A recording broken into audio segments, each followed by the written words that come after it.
Hey guys, welcome to my NXT review. This is going to be reviewing the March 4th edition of NXT.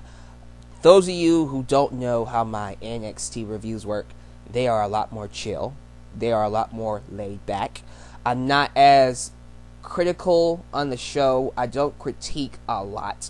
It's more of me just being a fan of the show, and of course, I am going to address things that I do like, I don't like, because I've said it before, NXT is not a perfect show. But there's enough in there to where I can sit back and be a fan and not nitpick it. I can at least say at the end of the day, you know, this could be better, but overall, I enjoyed myself. Because NXT is a show about the fans. They literally book their shows around what the fans want, how the fans perceive what they're doing. And I think that's why NXT has become so successful in such a short time, you know? And I think if it continues doing this, it's just gonna get more and more and more and more successful, you know. And I also think this is good for me at this point in time. I know my main roster videos have been pretty negative, and not a lot of people like the fact that I do those kind of videos, and I understand. So this is more positive. This is more me just talking about wrestling, which, again, if that's what you want, I'm here to accommodate. Here you go. But, you know, those main roster videos, whether they're negative or positive, they need to be done. Because I feel like I'm the only person on here, on YouTube, in terms of wrestling, that says that stuff. Nobody else. Maybe Schlag Daddy, OTRS Central does it. But I swear to God, I feel like I'm the only person who has the balls to say something like that. Whether it is fact or opinion, I'm still going to express how I feel. That's just how it is, you know. You are free to disagree or agree. I'll debate you down below, but that's what this channel is about. Talking, discussing, debating about wrestling. Because you can't do it anywhere else, right? So, whether I'm pissing you off, whether I'm making you laugh, whether I'm making you smile, if you're talking about wrestling, I'm doing my job. So, with that said, let's talk some wrestling. Some NXT.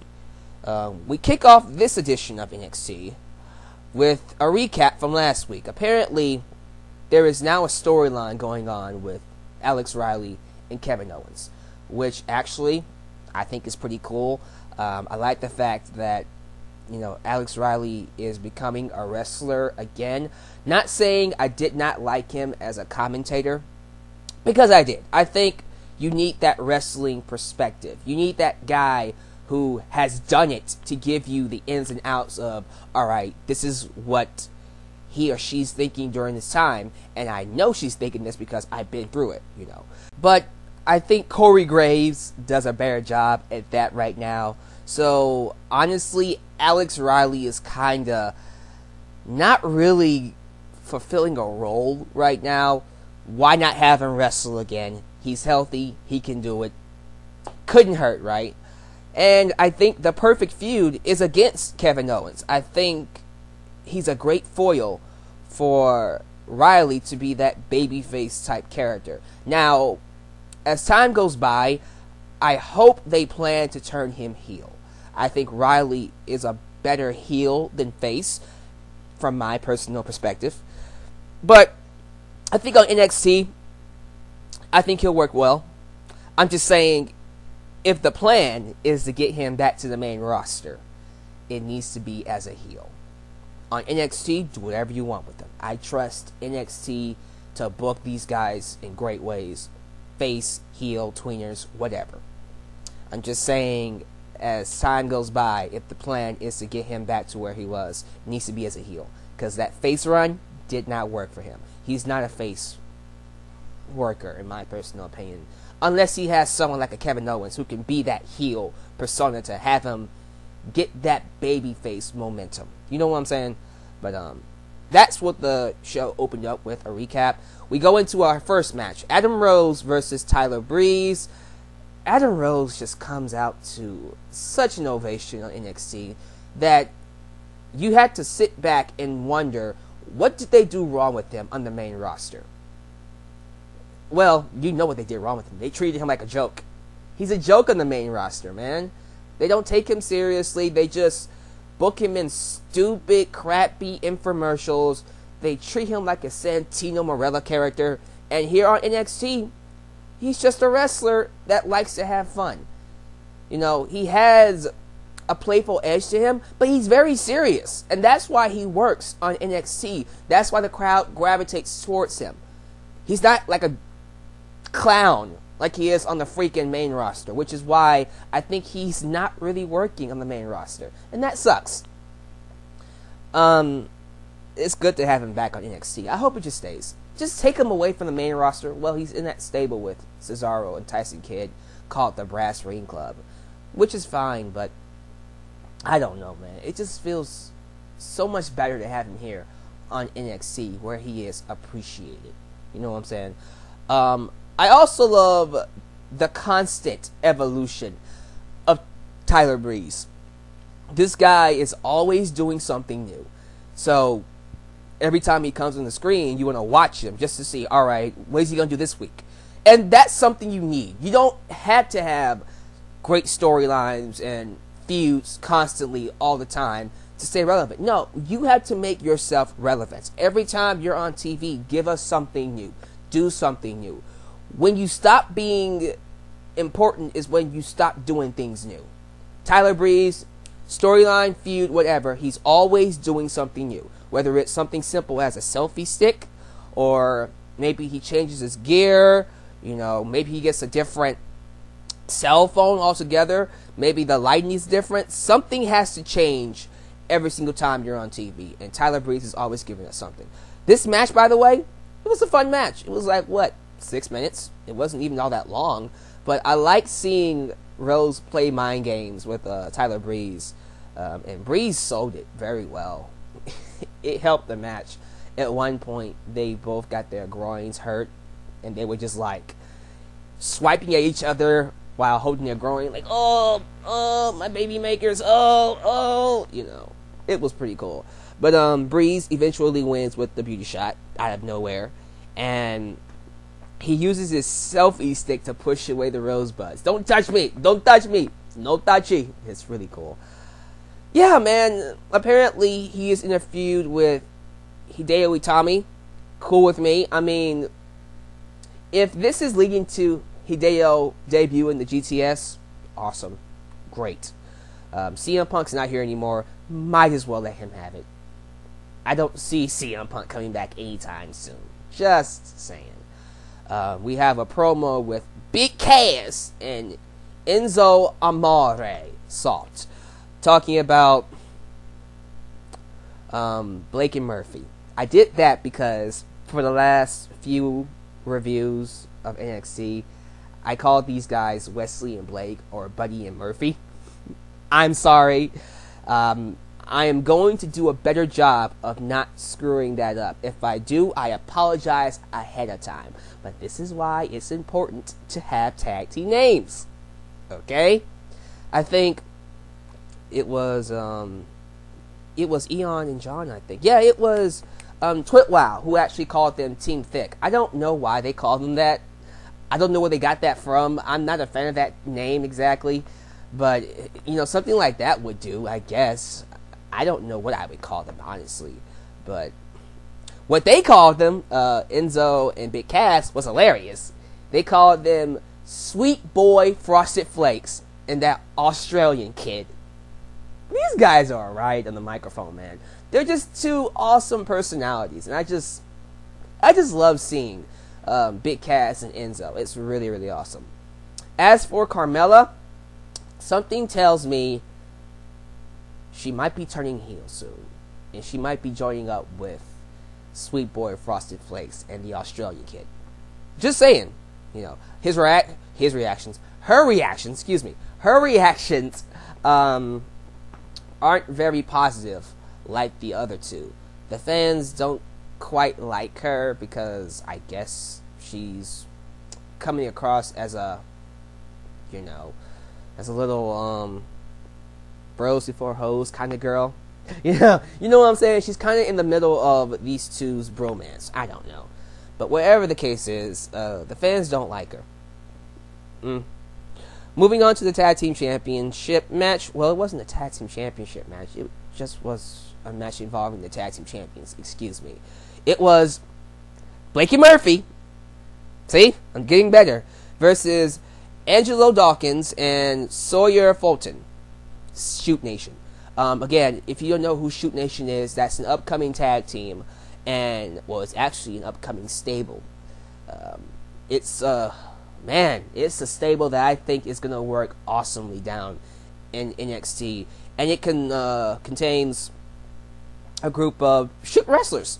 Legit amateur shoot wrestlers. With the headbands, with the wrestling gears and stuff like that. I like it. It's new, it's fresh, and that would be a great heel stable. They feel entitled to everything because they're great wrestlers. I like it. So when they come up to the main roster, well, not the main roster, when they come up to NXT and start actually doing stuff, I'm going to like them even more.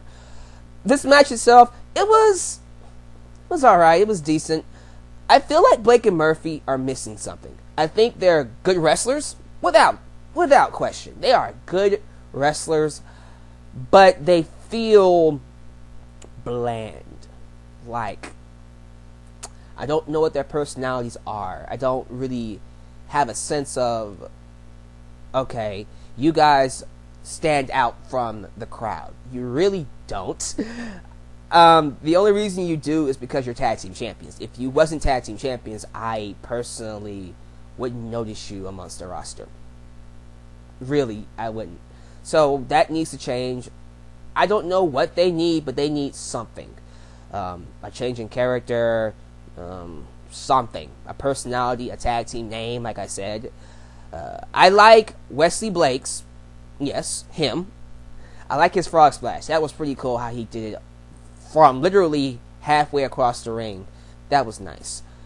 But, yeah, it was a decent match. I hope to see more of Shoot Nation as time goes by, and I hope these guys actually end up, growing into something I like. I want these guys to be successful, but they need to really find who they are, find their potential, and realize it and take it to new heights. And this is the place to do it. This is why NXT is here, so they can develop themselves. If this was the main roster, they'd be in trouble. So I'm happy they're on NXT. Alright, honestly, this is my favorite segment of the entire night. We have Bayley, Charlotte, and Emma backstage. Bayley wishes Charlotte good luck in her match against Sasha Banks tonight, because they're, I guess, buddies now.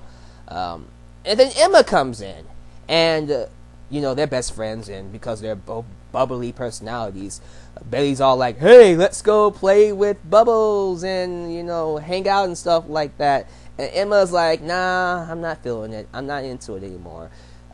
Apparently she's changing her character. Good. Emma needs a drastic change, because how she was on the main roster and her failure to really get over on it and then coming back to NXT, it makes no sense for her to stay how she is.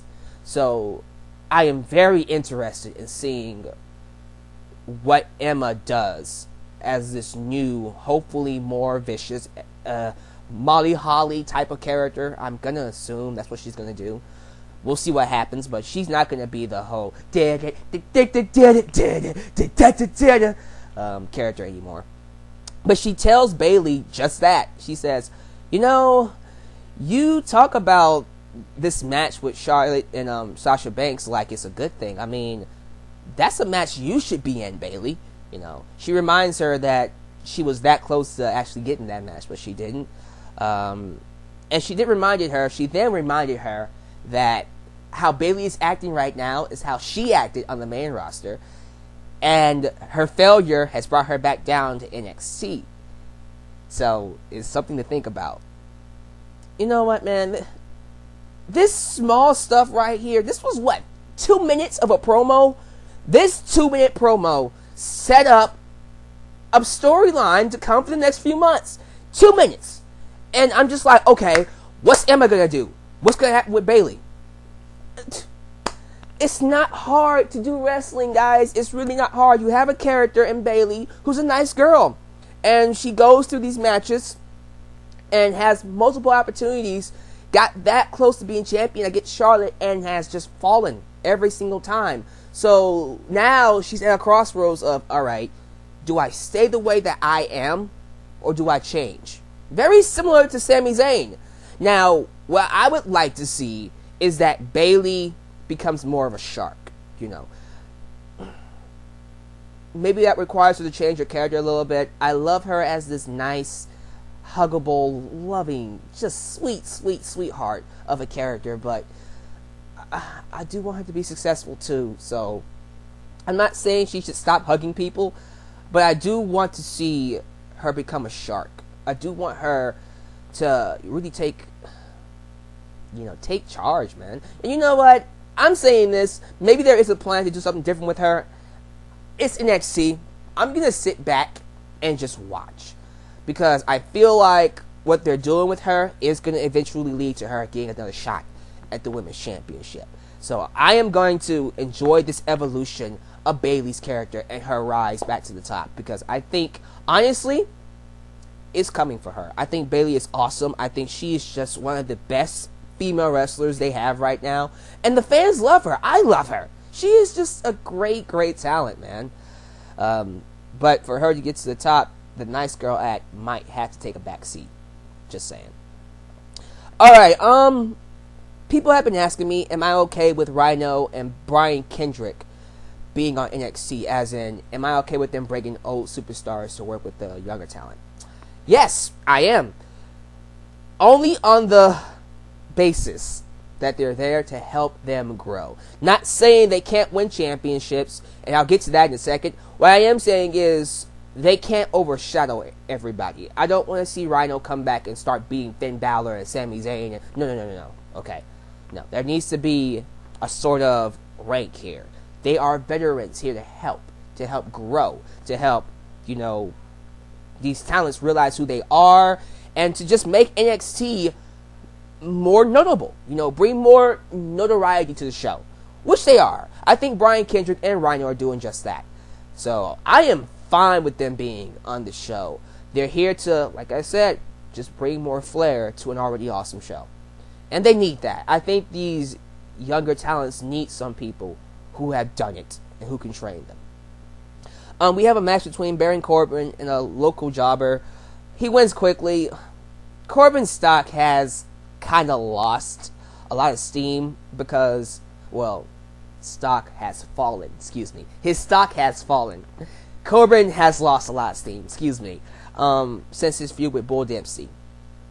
I have to say that it had a lot of potential. It didn't really realize it. It happens. Hopefully he can recover. It's NXT. It's okay. I'm glad he's not on the main roster because he'd be in dead water right now. But, he can recover, he can grow, and he can show us why he can be taken seriously.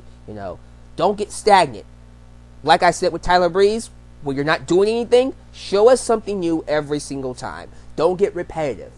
Don't get stuck in a bind. Just continue growing, continue showing us something awesome. I hope he finds himself, man. I mean, I'm saying what I see in Corbin, I see a guy that really can do some good stuff for the company. I just hope he finds a way to make his matches a little bit more better and becomes more of an in-ring competitor, because he's going to have to learn how to wrestle longer matches. He can't keep having 3-second matches, 15-second matches, 30-second matches. So, it's NXT.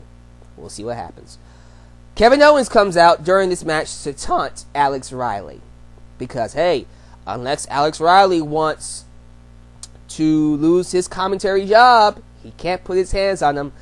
And I love how Alex Riley is just sitting there like, oh, you son of a bitch. Don't do this to me right now. Like that high school kid getting bullied by these big kids. He takes his water, his bottle of water, drinks it, and then pours it on him and then walks away. Oh, man. It just feels so... Not in a bad way, but it feels very high school. It's like he's a bully and he's a little kid being picked on. And Riley just said, screw this. I'm coming back to wrestling. I'm going to kick your ass. And he should. He should feel that way. I'm very interested. I'm very intrigued with Alex Riley and Kevin Owens in their feud. I think it's going to be awesome. Owens has to kick his ass. But, you know, Riley coming back into wrestling needs someone like Owens to give him that spark. So, there you go. Sami Zayn had a promo here tonight in a while. He's apparently he's at home like he should be. He's resting his injuries like he should be, and he's preparing himself mentally. He's searching himself like he should be.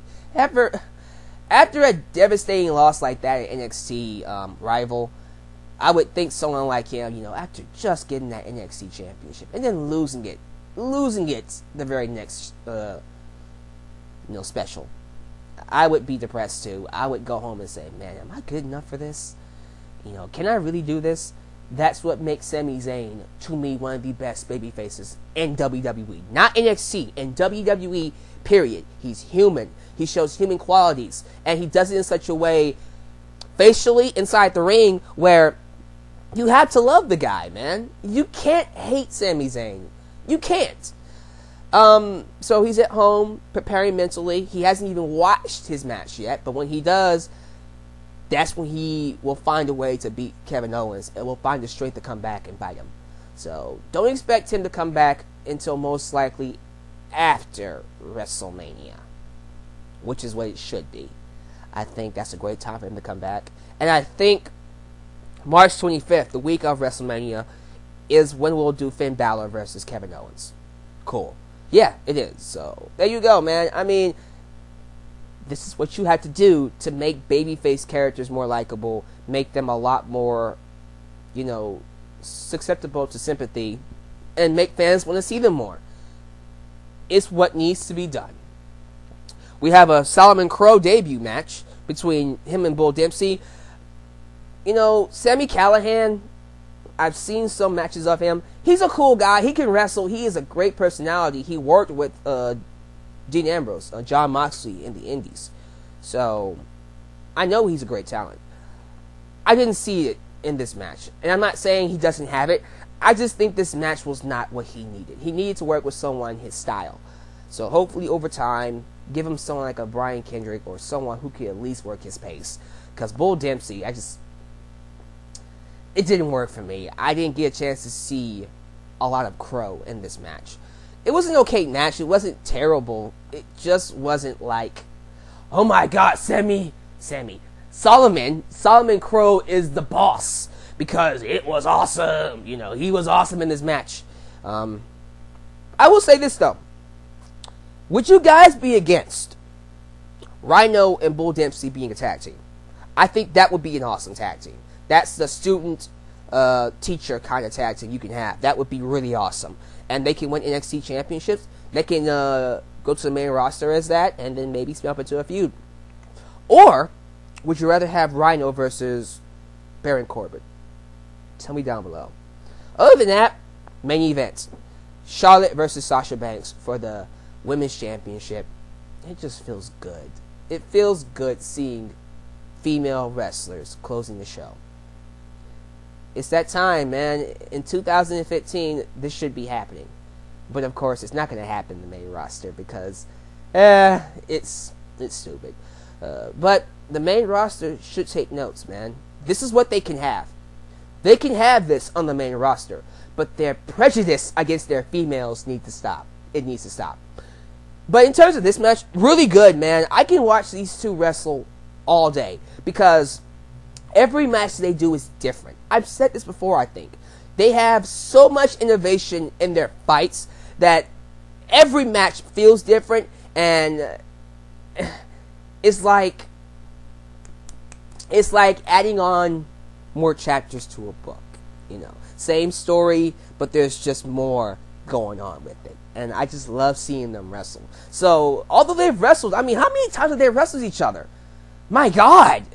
It has to be like 7 times. I mean, period. Ever.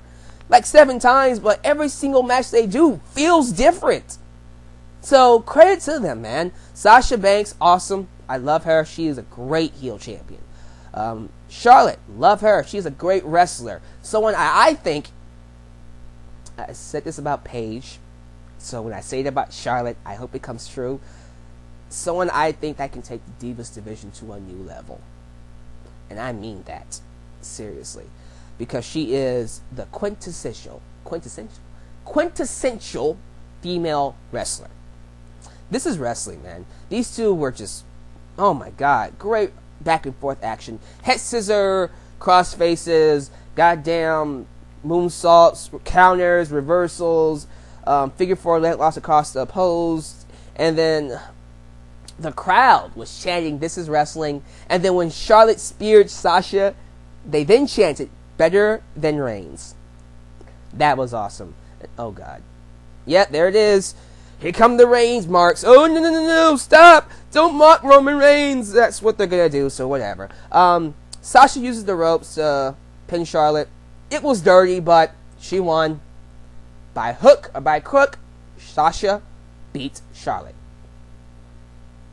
Oh well, I guess that means Charlotte is moving down or moving up to the main roster. I hope she moves down. Don't go to the main roster. Charlotte, not right now. Give the main roster some time to really get their act together with the females there. And then when they do, please, by all means, go up there. I mean, this past Raw, they did get like 5 minutes, 6 minutes, so it's better than 30 seconds. But with Charlotte, she needs at least about 10, so she can tell a good story. Because you have a female wrestler here who can do some awesome stuff for you. You gotta let her shine. You gotta let her shine. Sasha, she's shining, baby. She's awesome. I think she'll be a great champion for someone like a Bayley to come up and feud with for the next special. But alright guys, man, NXT was great this week, man. I got no issues with this show. Other than a few, nitpicks, other than stuff like, okay, let's get some more character for Blake and Murphy. Say it right that time. Let's do some more stuff with Baron Corbin. I want to see more Solomon Crowe. Those are like nitpicks. I don't really hate the show. It's just like, okay, I wanted more of this. But that's why NXT is great. They leave you wanting more. So next week, I hope I get more. Thank you for watching. This is your boy, Alyx, signing off. Peace.